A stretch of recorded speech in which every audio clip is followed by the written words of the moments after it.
The moment this story dropped, timelines exploded. Not because Woozi did something shocking, but because the situation itself felt uncomfortable, familiar, the kind of gray area controversy that K-pop fans know too well, especially when idols enter spaces where power dynamics suddenly shift. Military service is supposed to be neutral ground, everyone equal, same haircut, same uniform, same rules. So when Seventeen's Woozi was suddenly linked to an abuse of power controversy, people stopped scrolling. Here's what allegedly happened. Shortly after Woozi began his military service, a superior officer, referred to as A, reportedly asked him for a personal favor, not a military-related task, not training-related, but a request to help find a singer to perform at the officer's wedding. And that's where the red flags went up, because when someone outranks you in the military, even a casual request doesn't always feel casual, especially when you're a trainee, especially when you're a public figure, especially when refusal might feel risky. Fans immediately split into camps. Some said this is clearly misuse of authority. Others argued Woozi probably agreed willingly, he's known for being kind. And then there were those asking the most important question of all. Even if he agreed, should he have been put in that position at all? The military responded fairly quickly. According to officials, no regulations were violated. Their internal investigation concluded that there was no coercion involved. The Army Training Center later doubled down on this stance when speaking to Chosun, stating clearly that Woozi accepted the request out of goodwill. Their words, not mine. They emphasized that the superior did not force him, pressure him, or imply consequences if he refused. But here's where it gets complicated and why this story didn't just disappear. The Army Training Center official added something that raised even more eyebrows.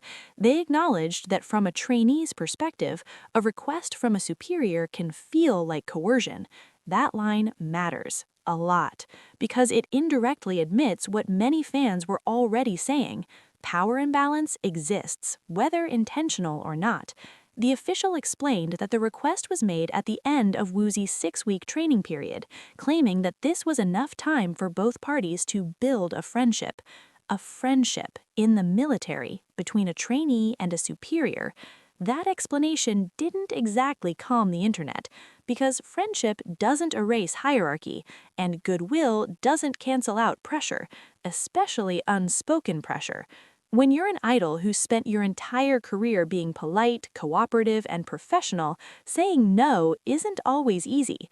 Add military rank into the equation, and suddenly even kindness can feel compulsory. Still, the Army Training Center made their position very clear. They currently have no plans to discipline either the superior officer or Woozi. According to them, the situation has not reached a level that requires punishment. No violations, no misconduct. Case closed, at least officially. But they didn't stop there. In an interesting move, the official also stated that they plan to conduct a survey among unit members to assess barracks culture. This is key because while they insist nothing improper occurred in this specific case, they are clearly aware that similar situations could exist. They said if any other cases of unfair treatment are discovered, they will take action. Translation: we don't think this crossed the line, but we're checking where the line actually is. From a fan perspective, this is where emotions clash with logic.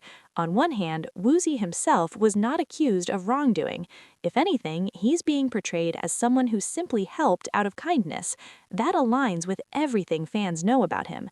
Woozi has always been described as humble, respectful, and low profile. He's not someone who flexes his status or demands special treatment. On the other hand, this situation highlights a deeper issue that goes beyond Woozi. It's about how idols are treated during military service, about how their fame doesn't disappear the moment they shave their heads, about how some people may still see them as resources rather than equals.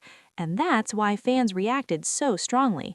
This wasn't about a wedding singer, it was about boundaries.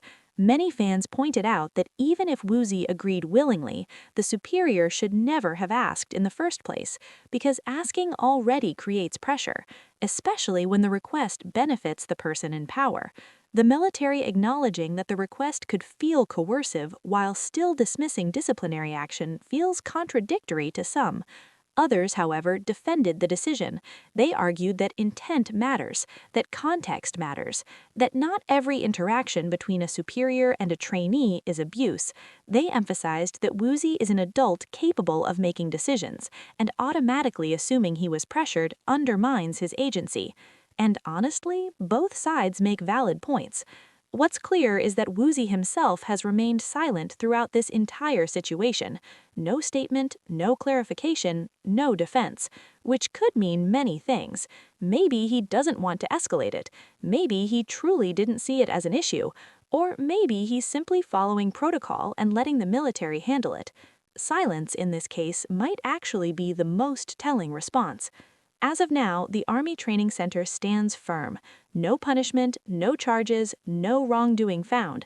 Instead, a promise to improve barracks culture and monitor for future cases. Whether that promise leads to real change or becomes just another press-friendly statement remains to be seen. But one thing is certain. This controversy sparked an important conversation, not just about Woozi, but about military culture, power dynamics, and the invisible pressure idols face even when they're supposed to be just like everyone else. For fans, the hope is simple, that Woozi is safe, respected, and not burdened by expectations outside of his duty, and that moving forward, boundaries are clearer, not just on paper, but in practice, because goodwill should be a choice, not an obligation. If you care about fair treatment, power balance, and how idols are really treated behind the scenes, make sure to subscribe to Daebak Daily. Share your thoughts in the comments. Do you think the military handled this correctly, or does this set a dangerous precedent? Your voice matters. See you in the next update.